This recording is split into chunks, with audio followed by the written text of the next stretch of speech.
So hi guys, welcome back to my channel. So guys, इस video को मैं दो पार्ट्स में पहले तो डिवाइड कर रहा हूँ, ठीक है। सबसे पहले वीसीएस के ना एक्टिव जॉब्स के बारे में बताता हूँ। सिर्फ दिल्ली, तेलंगाना एंड महाराष्ट्र वाला लिंक अपडेटेड है। पहले महाराष्ट्र वाला लिंक अपडेटेड था, कल तेलंगाना वाला अपडेट हुआ, आज जस्ट अगर अभी चेक करोगे ना तो दिल्ली वाला भी अपडेटेड है। तो टोटल ना अभी तक 3 स्टेट की वैकेंसीज अपडेट है पोर्टल पे।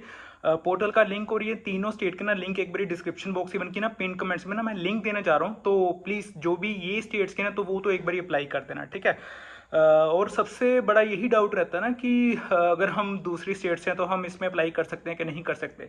देखो गाइस, मैं बताता हूँ कि जो 2024-23 में होता था ना, मोस्टली हम असेसमेंट क्लियर कर लेते हैं, ठीक है।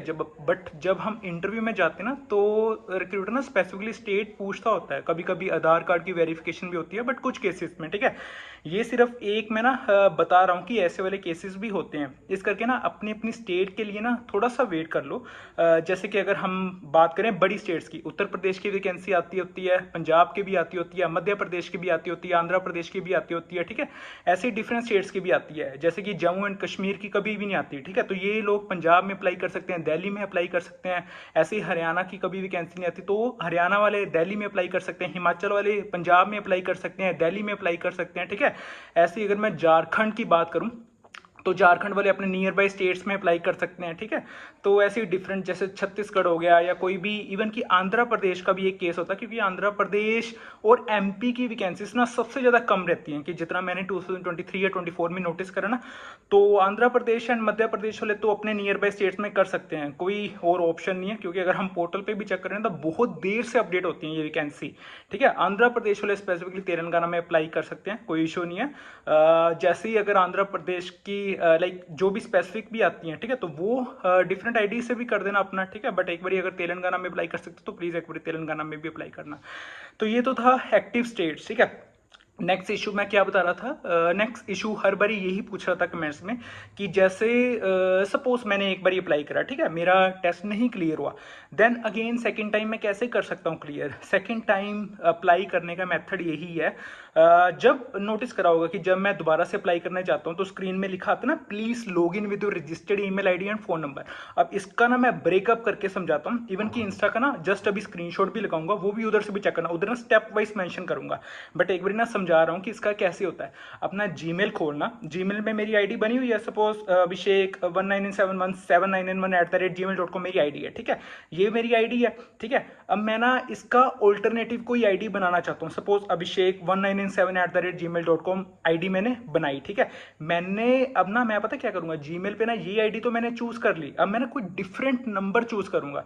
मेरा new ID with new number register हुआ। इस मेथड को ना ध्यान से सुनना।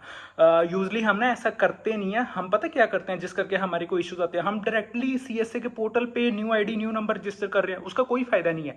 सिस्टम क्या कह रहा है मेरे को, सिस्टम कह रहा है please log in with registered email ID and phone number. मतलब कि मेरा ईमेल आईडी उस नए फोन नंबर के साथ लिंक होना चाहिए, जो न्यू आईडी होगी न्यू नंबर के साथ मेरी लिंक हो पहले।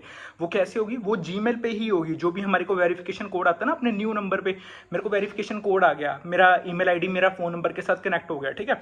देन मैं अपने सीएसए के पोर्टल पे आऊंगा, मैं क्रिएट अकाउंट वाली ऑप्शन पे क्लिक करूंगा, उसके बाद दोबारा 6 to 9 फील्ड्स में सब फिल करूंगा, ठीक है। तो ये एक मेथड है, देन कोई इशू नहीं आएगा। बहुत स्मूथली मेरा प्रोसेस आएगा। डाइवर्सिटी के बाद असेसमेंट डायरेक्टली स्टार्ट हो जाएगा, ठीक है। और जो मैं हर बार कहता हूँ, कंटिन्यू एप्लीकेशन वाला ऑप्शन प्लीज मत मिस करना। अगर नहीं आता, अपने पोर्टल पे दोबारा से लॉगिन करके देन दोबारा से कंटिन्यू एप्लीकेशन पे क्लिक करके, अगर तो स्टेटस आता है एप्लीकेशन एंड स्क्रीनिंग के बीच में, कोई टेंशन नहीं है, तो वो मतलब कि हमारा असेसमेंट क्लियर है। बट अगर मेरा आ रहा है ना स्टार्ट एंड एप्लीकेशन के बीच में और कंटिन्यू एप्लीकेशन वाली ऑप्शन इनेबल है, ठीक है, देन इसका मतलब है कि मेरे को कंटिन्यू एप्लीकेशन पे क्लिक करना है। या तो मेरी एप्लीकेशन इनकम्प्लीट, मतलब मेरा असेसमेंट टेस्ट इनकम्प्लीट है, कोई पार्ट मैंने छोड़ा है। अगर नहीं तो डायरेक्टली साइन वाला ना सिग्नेचर वाली स्क्रीन आएगी, डायरेक्टली सिग्नेचर करना। मैं सिग्नेचर करके मेरा जो भी स्टेटस होगा ना, अगर तो इनएक्टिव हो गया मतलब कि मेरा असेसमेंट क्लियर नहीं है। बट अगर साइन करके एप्लीकेशन स्क्रीनिंग के बीच में आ गया ना, मतलब कि मेरा असेसमेंट टेस्ट क्लियर है।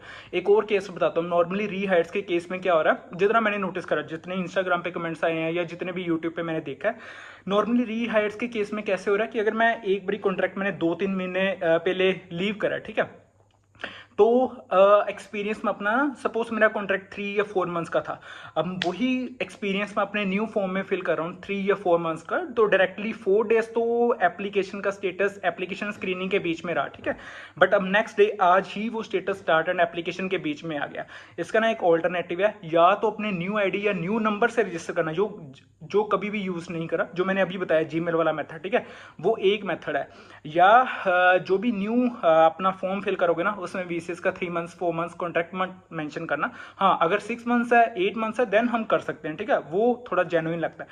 बट अगर 3 या 4 मंथ्स का एक्सपीरियंस कुछ भी नहीं होता, सिंपली HR के सामने बोलना कि I do have experience for 3 to 4 months in the same profile and I am in need of this job, ठीक है। तो ये एक ऑप्शन लाइक ये एक ऑल्टरनेटिव मेथड यूज कर सकते हो सिंपली इंटरव्यू तक पहुंचने का।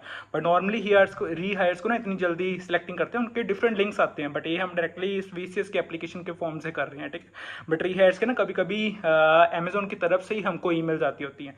तो ये था टोटली जो मैं बताना चाहता था। एक्टिव मैंने बता दिया ना, एक्टिव कौन कौन सी हैं, दिल्ली, महाराष्ट्र एंड तेलंगाना। अब मैं शुरू करता हूँ इंटरव्यू के टॉपिक्स। नॉर्मली आज मैंने स्टेटस भी डाला था, बट उसमें हैंडराइटिंग का थोड़ा इशू है, तो मेरे को लगा कि मैं दोबारा से ना एक बारी सभी थोड़े HR राउंड के टॉपिक्स के बारे में बता देता हूँ, ठीक है, थोड़ा ईजी होगा। 15 to 20 टॉपिक्स है, अब देखना एक बारी। नॉर्मली ये टॉपिक्स ना सब पहले भी डिस्कस करें, कोशिश करूंगा कि एक ना और वीडियो बनाओ जो लेटेस्ट इंटरव्यू क्वेश्चंस कवर करे। कैंडिडेट से पूछूंगा एक बारी कौन कौन से क्वेश्चंस पूछ रहे हैं। फर्स्ट टॉपिक, ये पिछली वीडियोस में भी देखो ना, तो ये सभी टॉपिक्स मिल जाएंगे, ठीक है। पिछली कोई भी HR इंटरव्यू वाली वीडियोस फ्रेशर्स के साथ, कैंडिडेट्स के साथ, एक्सपीरियंस वाले कैंडिडेट्स के साथ, इवन की जो मैंने खुद बनाई हुई है वो भी चेक कर लेना। First topic book versus screen time, solar energy second. Third topic social media advantages and disadvantages. Social media के बहुत टॉपिक्स निकल सकते हैं, ठीक है। ये वाला टॉपिक बहुत पूछा जाता है। Women empowerment, education system in India, noise pollution, over population, nuclear family versus joint family. Next क्या है, अबाउट योर सिटी और town, your daily routine, will you prefer work from home और वर्क फ्रॉम ऑफिस, ठीक है। Should kids have their own phone and why, how will you justify, ठीक है। अब next topic है your hobby, your favourite movie. Topic on the more, ये I think ये hand writing मेरे को भी नहीं समझ आ रही,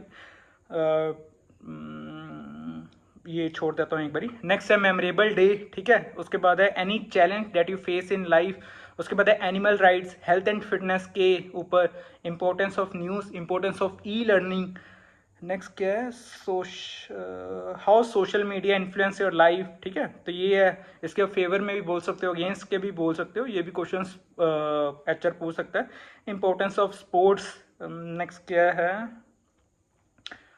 तो नेक्स्ट 2-3 टॉपिक हैं जो समझ नहीं लग रहे, बट कुछ और टॉपिक्स बताऊंगा कि जो नॉर्मली पूछे जाते हैं।